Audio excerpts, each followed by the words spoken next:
Hello friends, আপনারা সবাই কেমন আছেন? আশা করি আপনারা সবাই ভালো আছেন। আমিও ভালো আছি। আজকে একটা একদম নর্মাল রেসিপি নিয়ে আপনাদের সামনে চলে এসেছি। দুর্দান্ত গরম পড়েছে, তো এই গরমের মধ্যে এরকম একটা রেসিপি হলে কিন্তু গরমে দুপুরটা জমে যাবে। তো চলুন বন্ধুরা, রেসিপিটা দেখে নেওয়া যাক। এখানে আমি 3টে আলু নিয়েছি, 4টে ঝিঙে নিয়েছি, আর কিছুটা পোস্ত ভিজিয়ে রেখেছি। এগুলো কেটে ধুয়ে বেটে ফিরে আসছি। আলু আর ঝিঙেটাকে আমি টুকরো টুকরো করে কেটে নিয়েছি, ধুয়ে নিয়েছি।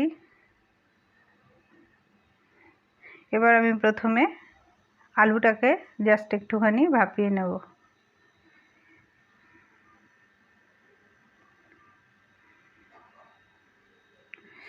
তার জন্য কড়াইয়ে জল দিয়ে দিলাম। এবার আলুগুলোকে দিয়ে দেব, দিয়ে গ্যাসটাকে ধরিয়ে থালা দিয়ে ঢাকা দিয়ে দেব, দিয়ে 4 মিনিটের মতন ভাপিয়ে নেব।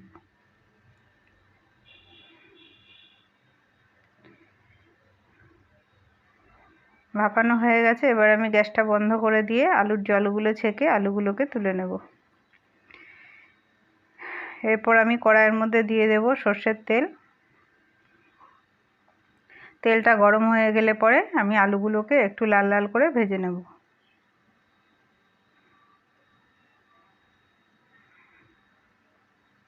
তেলটা গরম হয়ে গেছে, তো আলুগুলোকে আমি এবার দিয়ে দেব।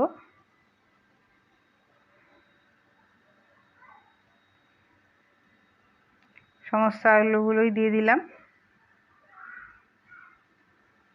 দিয়ে দেবো সামান্য একটু লবণ, দিয়ে আলুগুলোকে নাড়াচাড়া করে নেব। 2 মিনিটের জন্য ঢাকা দেব। 2 মিনিট পরে চলে এসেছি। এবার আমি 5 ফোড়ন দেব।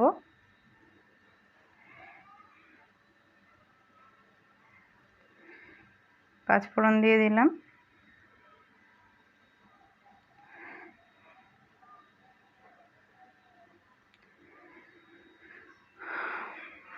আবারও কিছুক্ষণ ঢাকা দিয়ে দিলাম।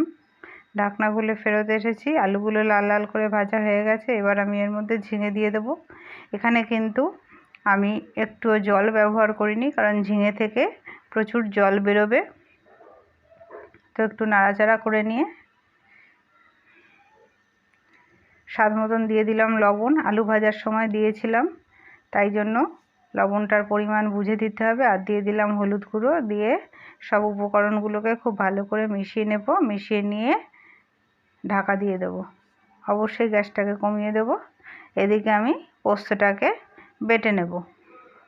এখানে নিয়ে নিয়েছি পোস্ত, 4টে কাঁচা লঙ্কা। এবার আমি এটাকে বেটে নেব।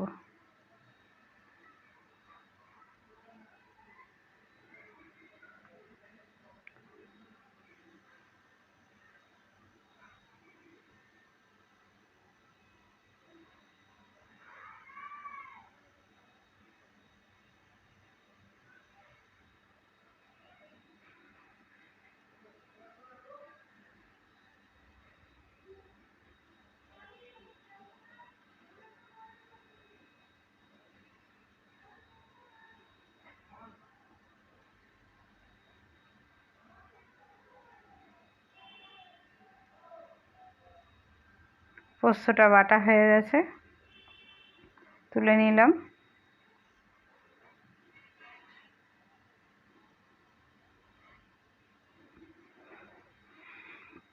ঢাকনাটা খুলে তরকারিটা একটু নেড়ে দেব।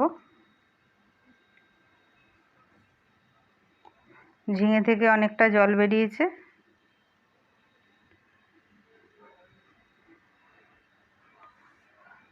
তো এবার আমি পোস্ত বাটাটা দিয়ে দেব।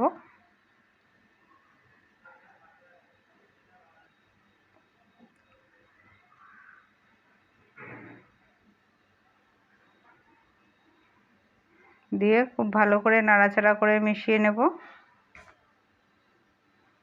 আরও 2 মিনিট ঢেকে দেব, বাকি জলটা যাতে শুকিয়ে যায়। এটা রুটি, ভাত, পরোটা সব কিছুর সাথেই কিন্তু খেতে খুবই ভালো লাগবে। আর গরমকালে দুপুরে এই রকম ঝিঙে আলু পোস্ত আর টক ডাল হলে পরে কিন্তু আর কিছুই লাগবে না।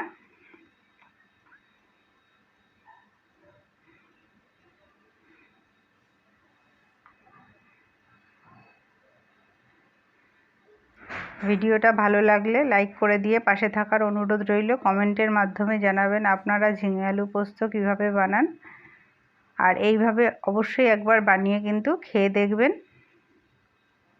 আমার ঝিঙে আলু পোস্ত কিন্তু রেডি হয়ে গেছে। তো এটা আমি গ্যাসটা বন্ধ করে 2 মিনিট ঢাকা দিয়ে রাখার পরে সার্ভ করব।